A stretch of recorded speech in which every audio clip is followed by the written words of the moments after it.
Bonjour à tous, bienvenue dans la correction de l'examen blanc de transport de marchandises lourdes, examen donc du 3 octobre 2018.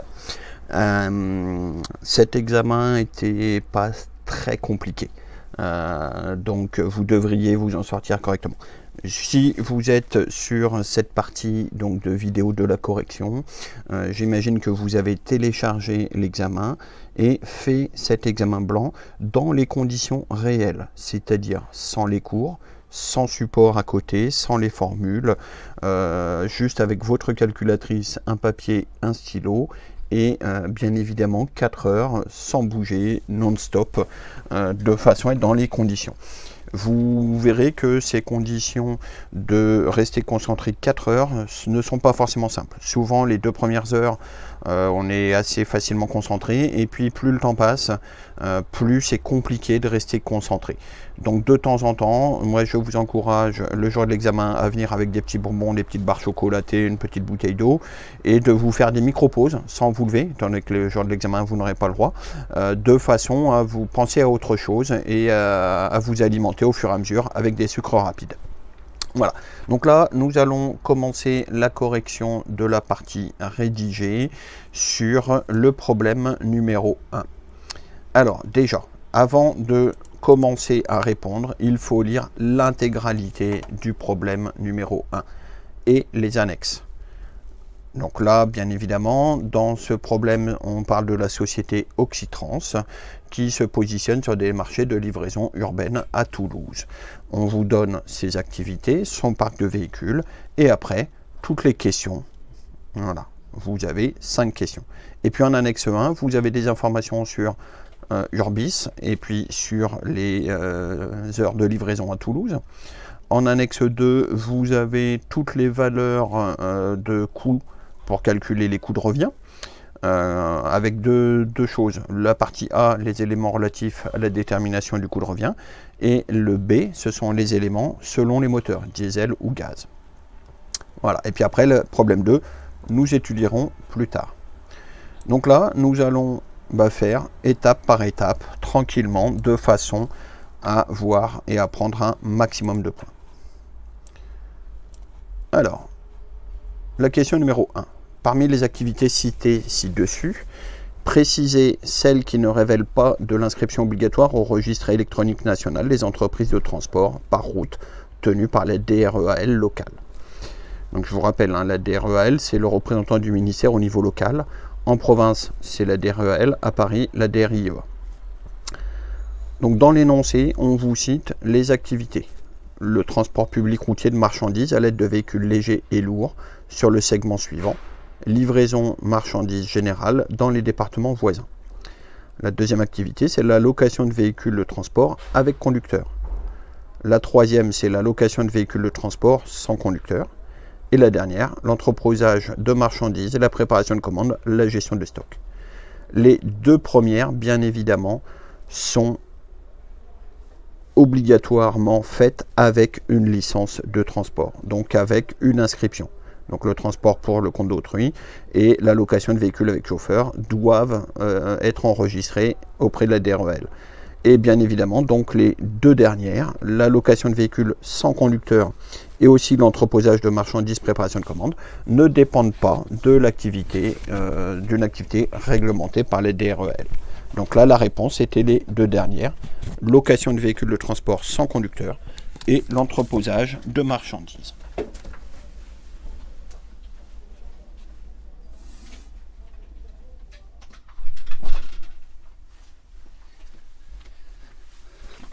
Alors, un petit conseil spécifique format trans.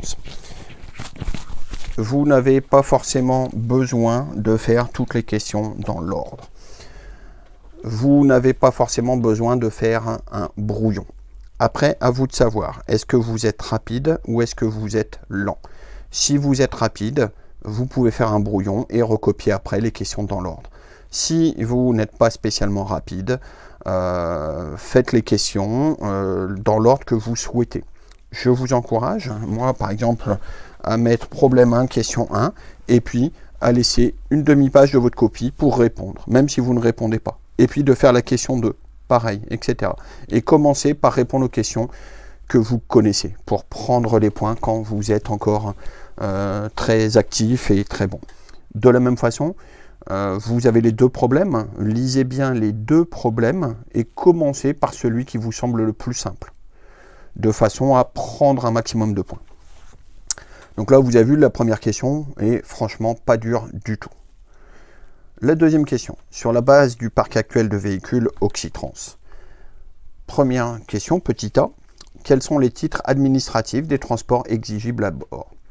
Alors là, c'est des questions très simples, mais quand même avec un piège, étant donné que dans le parc, on vous explique que vous avez 5 véhicules qui sont récents, dont un fourgon de 2 tonnes 9, un fourgon de 2 tonnes 9, mais avec une remorque de 2 tonnes, donc 2 tonnes 9 plus 2 tonnes égale 4 tonnes 9, et puis 3 porteurs de 19 tonnes chacun.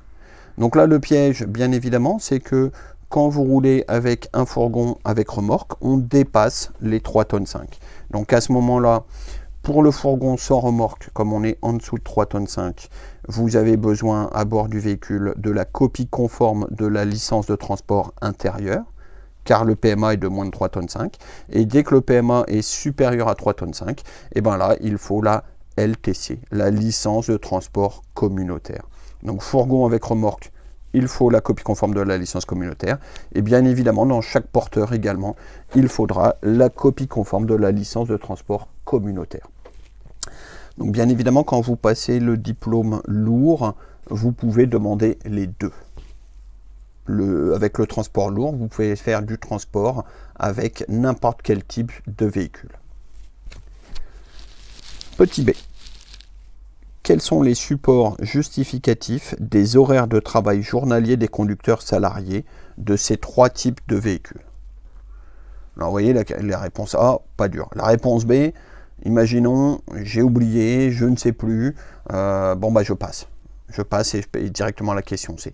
Et puis après, j'imagine que je n'ai pas beaucoup de documents, je laisse un petit peu de place.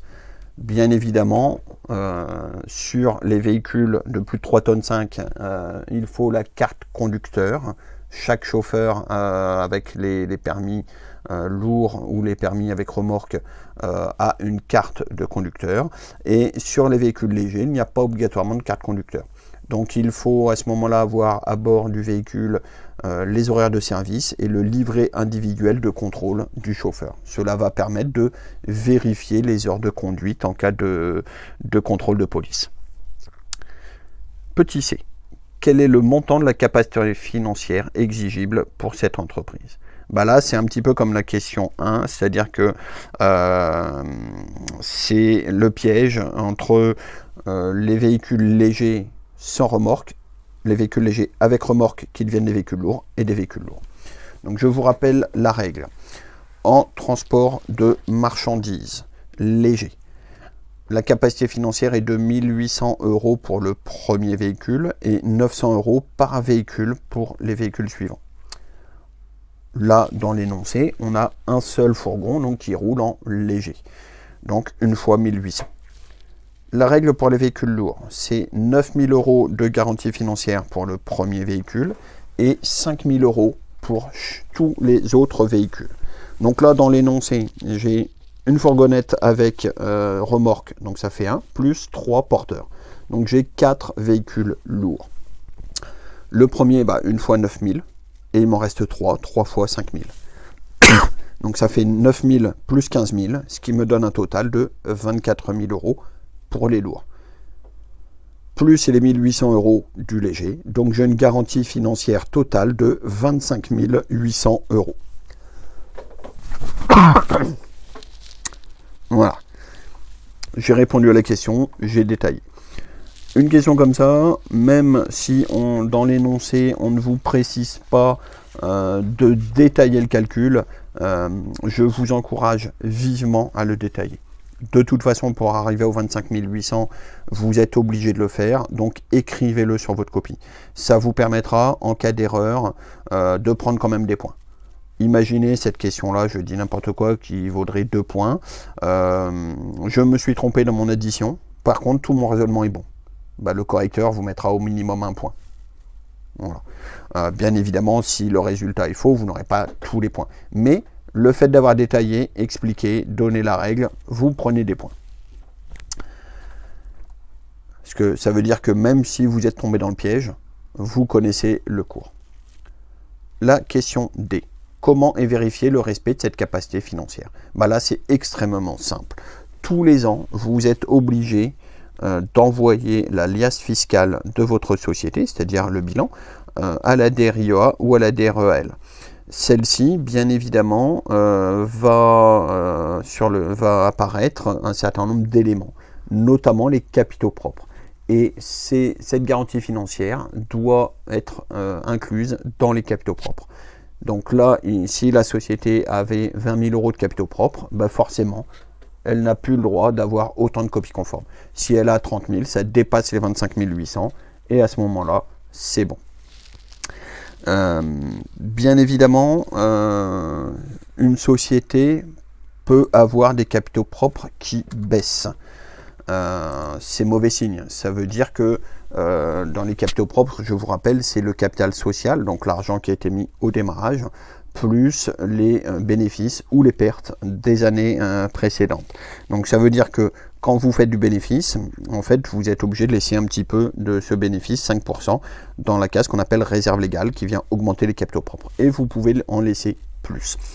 Donc normalement, une société en bonne santé a des capitaux propres qui augmentent. Par contre, on peut imaginer que la société a eu une perte l'année dernière. Donc si la société a perdu 10 000 euros, elle va le reporter sur les capitaux propres. Et à ce moment-là, les capitaux propres diminuent. Donc méfiez-vous, parce que si vous perdez de l'argent, vous pouvez perdre un certain nombre de copies conformes, car vous n'aurez plus la capacité financière. Voilà. Donc vraiment à se méfier. Dans certains examens, vous avez en annexe directement un exemple de bilan et il vous demande de vérifier et de donner, savoir si la société respecte la garantie financière ou non. Donc voilà pour la question 2. La question 3. Alors la question 3 en réalité est extrêmement simple. C'est de la logique extrêmement simple. Mais souvent, l'annexe étant grande, la question pas simple, on se fait une montagne et on tombe dans des pièges qui n'ont pas lieu d'être. Donc pour la question 3, l'entreprise Oxytrans étudie la faisabilité de livraison quotidienne du lundi au vendredi de plusieurs magasins de bricolage et de décoration de l'enseigne Urbis qui est localisée au centre-ville de Toulouse. En 2017, la mairie de Toulouse a établi un document de référence fixant les conditions de réalisation des livraisons urbaines intitulé « Charte de livraison au centre-ville 2017 pour une logistique urbaine innovante et durable ». À l'aide des informations de l'annexe 1, première question, indiquez là où les périodes possibles de livraison au centre-ville de Toulouse. Justifiez votre réponse. Alors là, bien évidemment, quand ils vous disent à l'aide de l'annexe 1, ne regardez que l'annexe 1. Pas la peine d'essayer de regarder les autres annexes, voir si vous avez des informations complémentaires. Dans beaucoup de sujets, il y a différentes hypothèses. Donc l'annexe 1 est une hypothèse et l'annexe 2 peut être une autre hypothèse. Donc quand on vous dit à l'aide des informations de l'annexe 1, ne regardez que l'annexe 1. Donc là, l'annexe 1, la voici.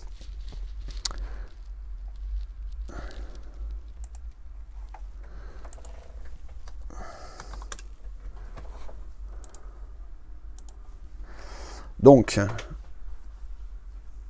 ça paraît très compliqué avec des tableaux, etc. Par contre, en réalité, c'est très très simple. Il y a très peu d'informations qui vous concernent. Un seul point de chargement d'Urbis, ok, la marchandise peut être chargée en plusieurs fois, ok. Les conditions de livraison, d'horaire de livraison, il se peut que le magasin soit fermé. Ah, là, ça commence à être important. Le conducteur-livreur sera détenteur des clés et des codes d'accès et déposera la marchandise dans le sas de stockage. Afin de ne pas perturber l'activité commerciale, le fonctionnement du magasin, le transporteur s'abstiendra d'effectuer les livraisons dans les créneaux suivants. 9h, 13h, 16h, 22h. Donc ça veut dire que quand le magasin est ouvert, il ne faut pas livrer.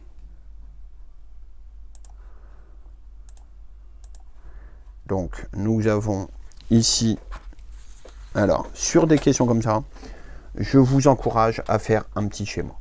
Ça résout souvent énormément de problématiques de nœuds au cerveau, et après on confond tout, on panique et on fait n'importe quoi. Donc, ici, votre journée commence à 0 heure, elle finit à 24 heures. Vous choisissez une couleur, par exemple, où je n'ai pas le droit de faire les livraisons. Comme je n'ai pas le droit, je vais mettre en rouge. Donc de 9 heures jusqu'à 13 heures, je n'ai pas le droit. Et puis de 16 heures à 22 heures,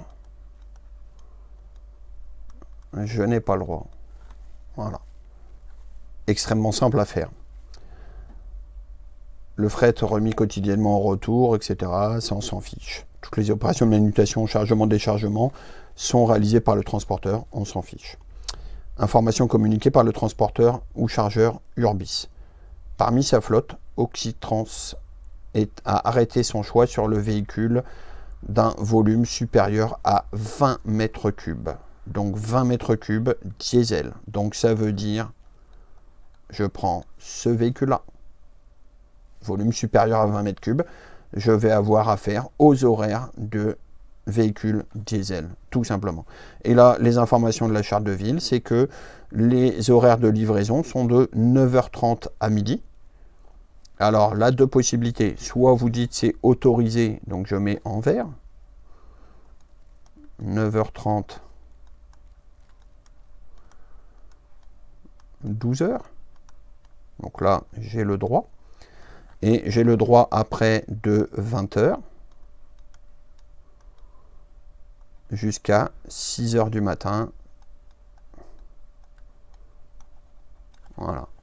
Et donc forcément, la question à quelle heure je peux livrer, je peux livrer quand c'est vert en dessous et que ce n'est pas rouge au-dessus.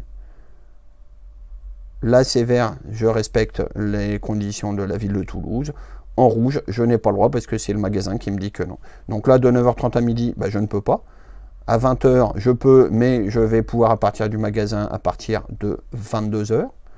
Et donc, en réalité, je vais le faire de 22h à 6h. Donc, la réponse pour la question A, c'est de 22h à 6h. Là, vous voyez que la réponse est extrêmement simple.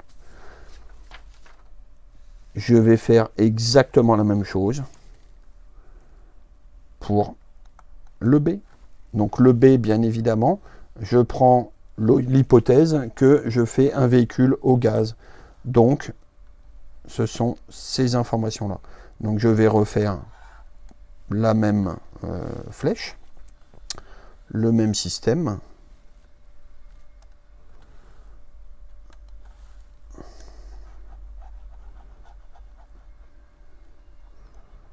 Alors, vous pouvez soit la faire sur votre copie, si vous êtes clair, ou expliquer comme ça, en faisant des phrases. Cela revient au même.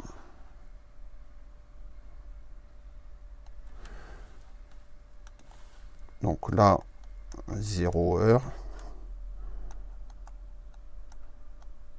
Et 24 heures, minuit. Donc les heures de la ville, là, du magasin, ne changent pas. C'est pas parce que je change de véhicule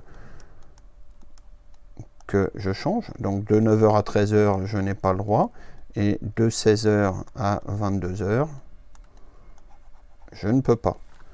Et là, les heures donc de la ville, je vais reprendre le même code couleur en vert. J'ai le droit de circuler de 6h à midi.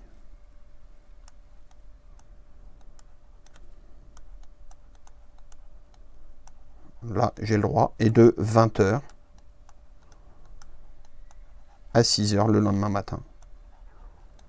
Donc en réalité, j'ai le droit de circuler de 20h jusqu'à 12h. Donc là, bien évidemment, après 9h, je ne peux plus. De 13h à 16h, je ne peux pas. Et donc mes heures de livraison, là, vont apparaître de façon extrêmement simple. Je commence à 22h, comme initialement. et je finis à 9 h. Et voilà, vous voyez les deux réponses de la question 3 sont extrêmement simples. Donc réponse A, je peux livrer de 22 h à 6 h. Réponse B, de 22 h à 9 h. Donc là, si vous ne faites pas de schéma, vous risquez de vous prendre la tête. Donc là, par exemple, bien évidemment, j'ai choisi de le faire sous forme de rédaction. Donc, je donne la réponse. Le véhicule est un porteur de plus de 20 mètres cubes. Les horaires de livraison sont donc de 22 h à 6 h. Et je justifie après. En effet, la ville autorise de 9h30 à midi et de 20h à 6h, mais le magasin n'accepte les livraisons que de 13h à 16h et de 22h à 9h. Le seul moment commun aux deux conditions est donc de 22h à 6h. La même chose pour la question B. Question numéro 4. Alors là, celle-là, souvent, vous paniquez parce qu'il y a beaucoup de chiffres, beaucoup d'éléments et que les termes utilisés ne sont jamais les mêmes. Donc, j'attire votre attention. Dans le cours de Formatrans, nous avons étudié le monôme, binôme, trinôme avec les termes de CRK, coût de revient kilométrique, TV, terme variable, TF, terme fixe, TFC, terme fixe conducteur, TFVS, terme fixe véhicule structure. Bien évidemment, le jour de l'examen, ces termes souvent changent. Donc l'énoncé va appeler ça un terme kilométrique, ou un terme journalier conducteur, ou un terme conducteur, ou un terme véhicule, ou un terme journalier véhicule, etc. Donc les mots changent, mais par contre ne vous laissez pas déstabiliser. Donc le piège étant de bien savoir ce qu'on vous demande dans la question. Donc là dans la question, en réalité, vous avez plusieurs demandes. Il faut le terme kilométrique et le coût kilométrique total annuel. Le terme journalier du conducteur, le terme journalier véhicule. Donc vous voyez que, en fait, j'ai besoin de 3 réponses. Terme kilométrique, terme journalier conducteur, terme journalier véhicule. Donc bien évidemment, c'est le trinôme. Donc là, on vous demande tout simplement de calculer le trinôme. Donc je vous ai remis là des différents exemples, le terme variable qui s'appelle terme kilométrique, terme fixe conducteur, etc. Ça, c'est pour vous, pour un petit mémo, de ne surtout pas vous laisser déstabiliser. Et vous verrez que régulièrement, les correcteurs et les créateurs de sujets vous inventent des termes qui sont différents. Ne paniquez surtout pas. Donc pour résoudre cet exercice, en fait, il faut reprendre le tableau du coût de revient, du monôme, binôme, trinôme. Donc soit vous dites, tiens, j'ai mon tableau dont j'ai l'habitude de le faire sur des versions simples que vous avez déjà étudiées. Vous créez votre tableau, vous remplissez les cases et vous faites les calculs. Moi, là, je vais vous proposer une version un petit peu différente qui me semble un petit peu plus rapide. Alors, bien évidemment, si vous n'êtes pas à l'aise avec ma version, faites le tableau complet, monôme, binôme, trinôme, faites vos calculs, vous serez sûr d'avoir bon. Le jour de l'examen, il vaut mieux des fois aller un petit peu moins vite, ne pas tout faire, mais prendre les points, que vouloir aller trop vite et avoir faux et perdre donc des points. Voilà.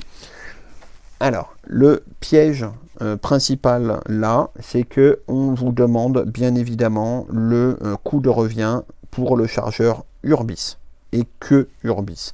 Et attention, donc Urbis, c'est précisé, ne représente que 60% des kilométrages annuels.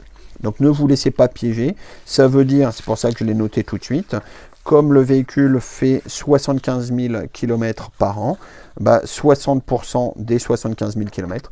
Donc vous allez faire pour la société Urbis 45 000 km par an. Ensuite, je commence. Le TV, le terme variable, qui est appelé le coût kilométrique total annuel et le terme kilométrique. Donc bien évidemment, c'est la formule, le total des charges variables divisé par les kilomètres. Je vous rappelle, les charges variables, ce sont les charges qui dépendent des kilomètres et il n'y en a que 5 maximum. Les 5 étant le CLEP, carburant, lubrifiant, entretien, pneus, péage. Donc là, dans l'énoncé, on vous donnait directement carburant 11 250 pour le chargeur Urbis. Pas de calcul à faire. Les pneus, on vous dit les pneus, c'est 0,024 € par kilomètre. Bien évidemment, comme je fais 45 000 km pour Urbis, 45 000 fois 0,024 égale 1080 € de pneus par an. L'entretien du véhicule. L'entretien coûte 0,096 € du kilomètre, fois les 45 000 km, 4 320 €.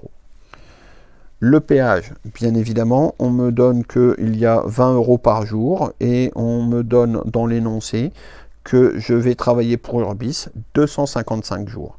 Donc 20 fois 255 égale 5 100 € de péage. Il me reste juste à faire l'addition. 11 250 plus 1080 plus 4 320 plus 5100. J'ai un coût total kilométrique annuel de 21 750. Je veux le terme variable. Je divise par le nombre de kilomètres annuels. Donc 21 750 divisé par les 45 000, ça me donne 0,483 € du kilomètre. Et ça, c'est ce qui est demandé, le terme kilométrique. Donc vous voyez, très simple. Ensuite, deuxième question, le terme fixe conducteur, donc qui est rappelé et appelé là, donc le terme journalier conducteur. Bah là, dans l'énoncé, quels sont les éléments? Donc, on me dit que le salarié, le chauffeur, travaille pour le contrat, il embauche à 22 heures et il finit à 7 heures. Donc, il a une amplitude de 9 heures. Et il fait une pause d'1 heure dans cette journée de travail, ou cette nuit de travail. Donc, il a une amplitude de 9 heures moins 1 heure de pause. Donc, il est payé sur 8 heures, tout simplement. Dans l'énoncé, on me dit que le terme horaire est donc le salaire plus ses charges patronales, 19 € de l'heure. Donc 19 fois 8 heures égale 152 € par jour de travail. Et donc c'est ce qui était demandé, appelé le terme journalier conducteur. Le TVS, terme fixe véhicule structure, qui dans l'énoncé est appelé le terme journalier véhicule. Donc là, n'oubliez pas surtout, le piège, c'est de dire que dans l'énoncé, ils appellent ça véhicule, mais c'est bien véhicule plus structure. N'oubliez pas les charges de structure. Donc là, les charges, j'ai quoi? Le coût de détention du véhicule, 39 € par jour. Les assurances, 6 € par jour. Et les charges de structure et autres charges indirectes, 75 € par jour. 39 plus 6 plus 75 égale 120 € par jour. Donc mon TVS est de 120 € par jour. La question suivante était le coût total annuel. Donc le coût total, bien évidemment, c'est le total des charges variables plus le total des charges fixes. Les charges variables, je vous rappelle, donc nous l'avions calculé ici, le coût kilométrique total annuel, 21 750. Combien me coûte le conducteur par an? S'il me coûte 152 € par jour et il travaille 255 jours, 152 fois 255. Et le terme véhicule structure, 120 € par jour fois 255 jours. Je fais ce calcul-là et je trouve un coût total annuel de 91 110 € par an, hors taxe bien évidemment. Et la dernière question de cette question A, c'était le coût total journalier. Donc bien évidemment, c'est le coût total annuel divisé par le nombre de jours. Donc mes 91 110 divisé par 255, j'ai un coût journalier de 357,29 € par jour. Voilà. Donc vous voyez, rien de très compliqué en réalité. Alors, si pendant que vous réalisez l'exercice, vous oubliez un élément, ne paniquez pas, ce n'est pas grave. Sur un calcul comme ça, vous n'avez pas tous les points ou 0 points. Le correcteur, en fonction de la façon dont vous allez présenter détaillé, va vous attribuer des points en totalité ou en partie. Donc surtout, détaillez bien, n'hésitez pas à expliquer ce que vous faites, à écrire les formules. Cela peut vous rapporter des points. Voilà. Deuxième question. Afin de bénéficier d'horaires de livraison élargis, Oxytrans s'interroge sur l'opportunité d'investir dans des véhicules gaz. Pour faire son choix, Oxytrans cherche à connaître la différence de coût entre un véhicule diesel et un véhicule au gaz. À l'aide de l'annexe 2B et en détaillant vos calculs, déterminez pour les postes sélectionnés l'écart de coût entre les deux types de véhicules. En déduire l'écart de coût total. Donc là, Bien évidemment, la façon la plus simple, c'est de faire un tableau comparatif, tout simplement. On vous donne un certain nombre d'éléments, de faire le prix pour le diesel, le prix pour le gaz, et la différence entre les deux. Voilà. Alors là, attention, le piège dans cet exercice, bien évidemment, c'est de ne pas raisonner à l'année, comme sur la question A, mais de raisonner sur l'exploitation, la durée d'exploitation du service, à savoir 6 ans. Pourquoi? Parce que certaines charges n'auront lieu qu'une fois sur les 6 ans, par exemple l'achat du véhicule ou la subvention ou les taxes, etc., alors que d'autres auront lieu tous les ans, comme un coût d'entretien supplémentaire annuel, le coût de l'essence, etc. Donc c'est à vous vraiment de se méfier et de faire un calcul donc sur la durée totale. Donc là, je vous ai fait le petit tableau et je vous ai mis après, alors je vais...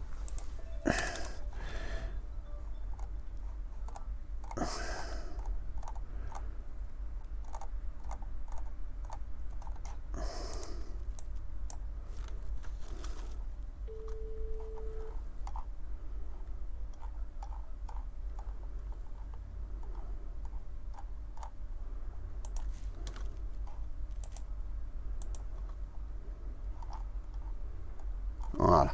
Le but étant d'avoir le tableau en une seule page. Donc là, je vous ai détaillé quelques calculs juste après le tableau. Donc notamment les calculs de carburant, d'AdBlue, de gaz, etc. Vraiment donc pour l'avoir sur 6 ans. Donc là, on me dit que c'est l'annexe 2B. Donc j'étudie ligne par ligne en faisant vraiment attention. Alors, le prix d'achat du véhicule. Bah, si c'est un moteur diesel, 80 000 euros. Donc, je mets dans la colonne achat diesel 80 000. Si c'est du gaz, on me dit qu'il y a un surcroît de 30%. Donc, 80 000 fois 130%, 104 000 euros. Différence. Donc, la différence, bien évidemment, je vais faire, c'est le véhicule au gaz moins le véhicule diesel. Si le chiffre est positif, ça veut dire qu'il y a un surcoût. Si le chiffre est négatif, ça veut dire qu'il y a une économie. Donc là, bien évidemment, il y a un surcoût de 24 000 euros. Les subventions. Bien évidemment, j'ai une subvention pour le véhicule à gaz. Donc 0 pour le diesel, moins 3 000 pour le véhicule gaz. Donc j'ai une différence de moins 3 000 euros. Bien évidemment, moins 3 000 parce que c'est l'État qui me verse de l'argent. Ce n'est pas moi qui paye. Les taxes. La taxe sur l'immatriculation, la carte grise. Pour le véhicule diesel, 850 euros. Pour le véhicule au gaz, 300. 300 moins 850 égale moins 550. J'ai fait une économie de 550 euros. Le coût d'entretien supplémentaire, bon, comme c'est supplémentaire, pour le diesel, il n'y en a pas. Pour le gaz, donc c'est bien marqué que c'est 5 000 sur la durée d'exploitation, donc pour les 6 ans. Conclusion différentielle, plus 5 000. La moins-value à la revente. Donc moins-value à la revente du véhicule de gaz, ça veut dire que je vais perdre 10 000 euros. Donc 0 pour le diesel, plus 10 000 en gaz, donc j'ai un différentiel de plus 10 000 euros. La consommation. Alors, c'est là où je bascule tout de suite sur le détail du calcul. Vous vous souvenez dans le cours, la formule de la consommation, c'est consommation divisé par 100 fois le prix hors taxe fois les kilomètres. Là, bien évidemment, n'oubliez pas de remultiplier par la durée d'exploitation, car, comme je vous disais, le piège est bien de le faire sur la durée totale d'exploitation. Donc la consommation, 25 litres au 100, 25 divisé par 100. Le prix hors taxe, 1,10 €. Les kilomètres, 75 000. Durée d'exploitation, 6. Donc ça me donne un résultat total de 123 750 euros de carburant. L'AdBlue, bien évidemment, on me dit que c'est estimé à 4% de celle du gasoil. Donc la consommation gasoil, 25 divisé par 100. Multiplié par 4%, donc multiplié par 4 divisé par 100, ça me donne la consommation d'AdBlue. Je multiplie par le prix d'AdBlue, c'est-à-dire 0,25. Je remultiplie par les kilomètres parcourus, 75 000, multiplié par le nombre d'années, 6. Donc j'ai un total pour AdBlue de 1125 euros. Pour le gaz, exactement le même principe. Je consomme 21 kg pour 100 km, donc 21 divise 100, que je multiplie par le prix, à savoir 0,90 centimes, que je multiplie par les kilomètres, 75 000, multiplié par la durée. Et là, bien évidemment, j'ai un prix de gaz de 85 0,50. Mon adhésion au fournisseur de gaz, on me dit que c'est 3 000 € par an, soit sur 6 ans, 3 x 6, 18 000 €. Voilà, donc j'ai plus qu'à compléter mon tableau sur le carburant, l'adhésion, à mettre dans les bonnes cases et à faire mes additions. Donc le diesel en tout va me coûter 205 725 €. Le véhicule de gaz, 219 350, soit un surcoût de, comme c'est positif, 13 625 €. Tout simplement. Donc vous voyez, une fois de plus, le fait de faire un tableau, de faire quelque chose de simple, de clair, va vous aider à trouver les bonnes réponses. Dès que vous voulez rester sur quelque chose de plus compliqué, vous allez vous tromper, faire des erreurs, oublier un élément. Là, avec un tableau comme ça, on ne peut rien oublier normalement. Et je vous redis, donc là, le piège vraiment de cette question, c'était bien qu'il fallait le faire sur la durée d'exploitation, à savoir 6 ans. Après, bien évidemment, vous auriez pu tout faire à l'année. Ça aurait été plus compliqué parce que il aurait fallu ramener l'achat, les subventions, les cartes grises, les moins-values, etc. Tout ça sur 1 an. Donc c'était beaucoup plus simple de ramener la consommation et l'adhésion sur 6 ans. La question suivante. Question C. Les autres chargeurs étant disposés à accepter des tarifs majorés, le taux d'utilisation du véhicule fourni par Oxytrans demeurerait à 60% pour le chargeur Urbis. Quel serait le surplus du coût journalier du véhicule au gaz pour ce chargeur? Ben là, c'est extrêmement simple. Nous venons de voir qu'il y avait un surcoût annuel de 13 000, un surcoût pour les 6 ans de 13 625 €. Et on vous demande le surcoût à la journée. Donc première chose, bien évidemment, comme Urbis représente 60%, c'est 13 625 fois 60%. Ce chiffre-là est pour la durée du contrat, donc je le divise par 6 pour l'avoir à l'année. Et comme je travaille 255 jours, je redivise par 255 pour avoir le surcoût journalier. Donc ce qui me donne 5,34. Donc j'ai un surcoût journalier de 5,34 €.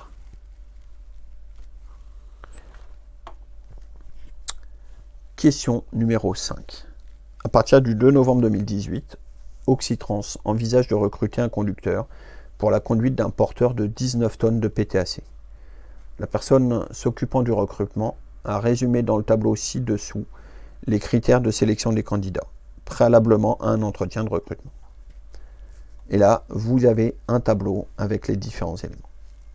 Première question, étudiez la recevabilité de chaque candidature au regard des conditions de conduite requises par l'entreprise. Justifiez votre analyse. Donc là, vous voyez, cas très concret, vous passez une annonce, plein de gens vous envoient des CV. Bien évidemment, le chauffeur, lui, ne rêve que d'avoir du boulot, donc il ne va pas forcément tout vous dire.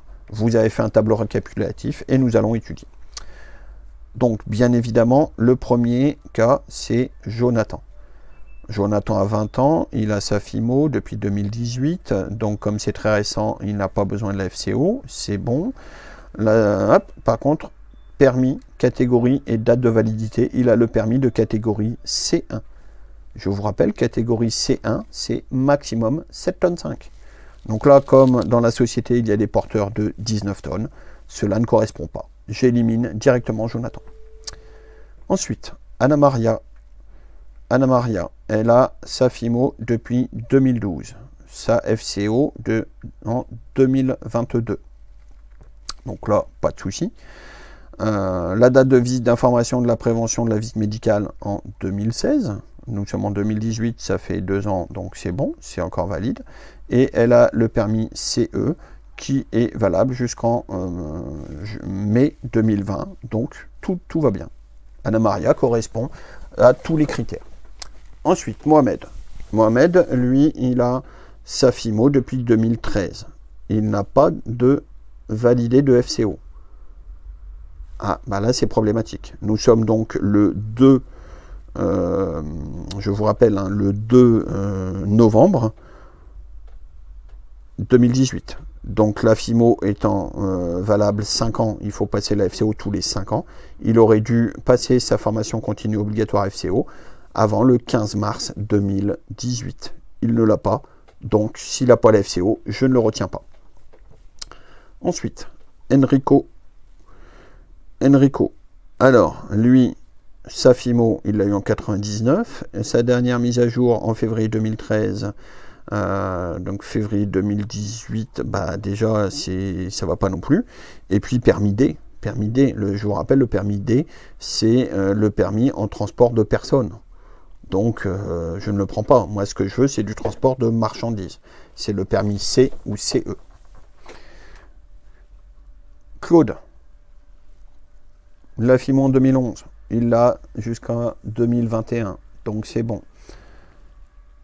Le permis CE, bien évidemment, là, c'est marqué, qui se termine en février 2016. Nous sommes le 2 novembre 2018, donc son permis CE n'est plus valable. Donc, je ne le retiens pas. Donc, la seule que je vais recevoir en entretien d'embauche, bien évidemment, c'est Anna Maria. Les autres, ce n'est pas la peine que je perde mon temps, car ils n'ont pas les papiers en règle pour travailler pour moi. Vous avez vu, explication succincte que je rédige, de façon à donner les éléments les plus percutants tout de suite au correcteur. Encore une fois, là, dans l'énoncé, ils vous disent justifiez votre analyse. Même quand ils ne vous demandent pas de justifier votre analyse, mettez une petite phrase, comme je viens de faire. Pas forcément de besoin d'en faire une quantité impressionnante. On ne vous demande pas une dissertation sur le sujet, mais une analyse précise de façon à aller à l'essentiel. Petit b. Après l'embauche, quel contrôle périodique l'employeur doit-il effectuer au regard des conditions de conduite, en dehors de la carte conducteur? Bien évidemment, c'est le permis de conduire. Je vous rappelle qu'en France, nous avons un permis de conduire à points et que on peut perdre son permis. Un chauffeur, bien évidemment, qui se fait flasher, comme la carte grise est au nom de la société, son patron va être au courant. Par contre, un conducteur qui se fait prendre dans un contrôle avec des jumelles ou un dépistage d'alcool ou de stup ne va pas forcément aller se vanter auprès de son patron. Donc c'est au responsable du transport à vérifier que les chauffeurs ont bien leur permis de conduire. Je vous encourage à le faire très régulièrement, minimum une fois par mois. Et bien évidemment, à chaque fois, non seulement vous le vérifiez, mais vous demandez au chauffeur de vous faire un petit écrit, comme quoi il certifie sur l'honneur avoir son permis en cours de validité. Le but étant de vous protéger. En cas d'accident, vous montrerez au juge que vous avez fait tout ce qui était nécessaire pour la sécurité dans votre entreprise. Et que si le chauffeur vous a menti, il l'a fait non seulement à l'oral et à l'écrit.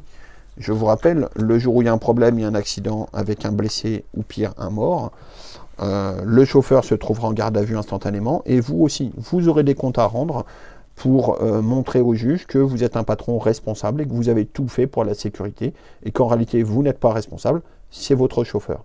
Ou alors, la responsabilité incombe aux deux personnes, car le chauffeur, bien évidemment, a une part de responsabilité, mais le gérant de la société, s'il lui donne les instructions contraires à la loi ou si tout simplement il le laisse faire sans contrôle, peut être considéré comme complice. Je vous rappelle, en droit français, le complice d'un délit peut être puni avec la même peine que l'auteur du délit. Donc protégez-vous, vérifiez les permis de conduire régulièrement. Et puis, la dernière petite question, en règle générale, quelle est la périodicité de la visite d'information et de prévention? Qui la fixe? Citez d'autres périodicités possibles en fonction de ces cas particuliers. Alors là, bien évidemment, encore une fois, l'énoncé utilise des termes un petit peu bizarres. La visite d'information et de prévention, c'est tout simplement la visite médicale faite par la médecine du travail. Donc, il va vérifier si le salarié est apte à travailler et si les conditions de travail sont correctes. Voilà. Le but étant de lutter contre les accidents du travail et depuis quelques années de lutter également contre les burn-out. Donc je vous rappelle, hein, le chauffeur qui subit, obéit à son patron et qui du coup pour supporter ça va prendre un petit peu de stupéfiants ou d'alcool ou conduire trop, etc. Est un danger sur la route. Donc c'est le rôle aussi de la médecine du travail de vérifier ça. Donc la visite médicale du travail en général elle a lieu tous les 5 ans. C'est bien évidemment le médecin du travail qui va en fixer les périodicités en fonction d'un certain nombre de critères. Donc, par exemple, on vous demande de citer 2 cas particuliers. Pour quelqu'un qui travaille de nuit, elle est de 3 ans. Pour quelqu'un qui est un travailleur handicapé, pareil, 3 ans. Donc voilà, là vous avez l'intégralité de la correction du problème numéro 1. Vous avez vu que là j'ai bien pris mon temps pour détailler. Bien évidemment, vous, le jour de l'examen, quand vous avez des éléments que vous connaissez, vous foncez. Sur les calculs, prenez votre temps, détaillez. Avant de vous lancer, n'hésitez pas à réfléchir, essayez de voir est-ce qu'il y a un piège, oui, non, quel type de piège il peut y avoir, etc. Je vous remercie et je vous donne rendez-vous très bientôt pour la correction du 2e problème.